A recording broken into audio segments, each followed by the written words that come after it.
নমস্কার বন্ধুরা, আবার একবার আপনাদের সঙ্গে আমি অসীম চক্রবর্তী। প্রাক দুর্গাপুজো উপলক্ষে আপনাদের সবাইকে জানাই স্বাগত।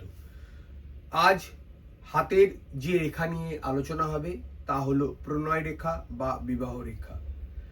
প্রণয় রেখা বা বিবাহ রেখা বুধ পর্বতে হাতের প্রান্ত সীমায় পরিলক্ষিত হয়ে থাকে।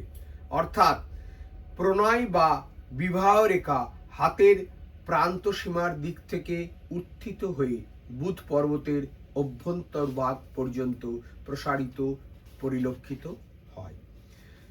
1 নম্বর চিত্রে দেখুন, যদি কারো হাতে অনেকগুলি প্রণয় রেখা পরিলক্ষিত হয় তবে হৃদয়বত্তার ব্যাপারে ওই ব্যক্তি বিশেষ অনুভূত সম্পূর্ণ হয়ে থাকে।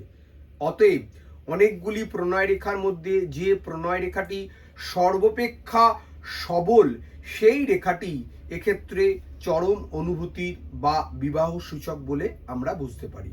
দুর্বল ধরনের প্রণয় রেখা সমূহ এক্ষেত্রে স্বল্প অনুভূতি সূচিত হয়। প্রতিটি প্রণয় রেখায় আড়াআড়ি রেখা অর্থাৎ ক্রস লাইন হাতের বহির্ভাগ থেকে উত্থিত হয়ে বুধ পর্বতে উপনীত হয়ে থাকে। কোনো কোনো ক্ষেত্রে হাতের পশ্চাৎভাগ থেকে উত্থিত হয়ে বুধ পর্বতে উপনীত হয়। 2 নম্বর চিত্রে দেখুন, যদি কোনো প্রণয় রেখা প্রথম পর্যায়ে দ্বি শাখাযুক্ত অর্থাৎ ফর্ক যুক্ত পরিলক্ষিত হয় তবে অস্বাভাবিক শক্তিযুক্ত প্রণয় সূচিত হয়। কারণ এক্ষেত্রে দুইটি শাখা একত্রে মিলিত হয়ে একটি শাখা গঠিত হয়। ওই প্রণয় রেখাটি বিশেষ শক্তিশালী প্রণয়ের পরিচায়ক হিসাবে বিবেচিত হয়ে থাকে। কারণ এক্ষেত্রে দুটি শাখার কারেন্ট একত্রে এসে মিলিত হয়ে রেখাটিকে বিশেষভাবে শক্তিশালী করে তোলে। 3 নম্বর চিত্রে দেখুন, হৃদয় রেখাটি যত কাছাকাছি প্রণয় রেখা পরিলক্ষিত হবে তত তাড়াতাড়ি বিবাহ বা গভীর প্রণয় ব্যক্তি জীবনে সূচিত হবে এবং বুধ পর্বতের একেবারে উপরের দিকে প্রণয় রেখা পরিলক্ষিত হলে অত্যন্ত বেশি বয়সে বিবাহ সূচিত হয়। বুধ পর্বতের সর্বোচ্চ ভাগ থেকে হৃদয় রেখা পর্যন্ত স্থানটিকে ক্ষেত্রে ভাগ করে নিতে হবে। হৃদয় রেখা এবং বুধ পর্বতের সর্বোচ্চ স্থানের মধ্যবর্তী স্থান অর্থাৎ বুধ পর্বতের ঠিক মধ্যখানে প্রণয় রেখা পরিলক্ষিত হয়।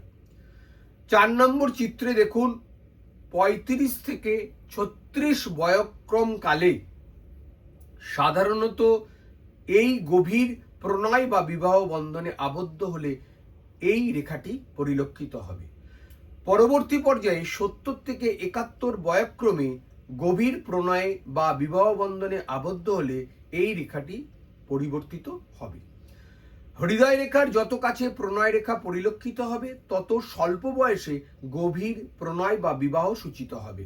হৃদয় রেখা থেকে শুরু করে বুধের সর্বোচ্চ স্থান পর্যন্ত অংশটিকে একটা স্কেলের সাহায্যে যদি আমরা মাপি তাহলে কিন্তু আপনারা দেখতে পাবেন 35-36 পর যে অবস্থান আমরা চিত্রে দেখালাম সেটা পরিলক্ষিত হলো। 5ম চিত্রে দেখুন, সাধারণভাবে যদি বিবাহিত জীবন কতদিন স্থায়ী হবে তাও নিরূপণ করা সম্ভব। এক্ষেত্রে প্রণয় রেখাটি শুরু থেকে শেষ পর্যন্ত যদি আমরা 35-36 বয়ঃক্রম কাল থেকে 70 বছর বয়ঃক্রম কাল পর্যন্ত ধরে থাকি তাহলে কিন্তু এটি আমরা ঠিক করে বলে দিতে পারবো। যাই হোক, প্রণয় রেখাটি যতদিন দীর্ঘ হবে প্রণয়কাল বা বিবাহিত জীবনের স্থায়িত্ব তত বেশি হবে। যে ক্ষেত্রে একাধিক প্রণয় রেখা পরিলক্ষিত হবে সেক্ষেত্রে রেখার দৈর্ঘ্য অনুযায়ী প্রণয় বা বিবাহিত জীবনে স্থায়িত্ব নিরূপণ করতে পারবো। বন্ধু, আজ এই পর্যন্ত। আবার দেখা হবে নেক্সট এপিসোডে। বিশদে 9153306727 নাম্বারে যোগাযোগ করুন। ধন্যবাদ।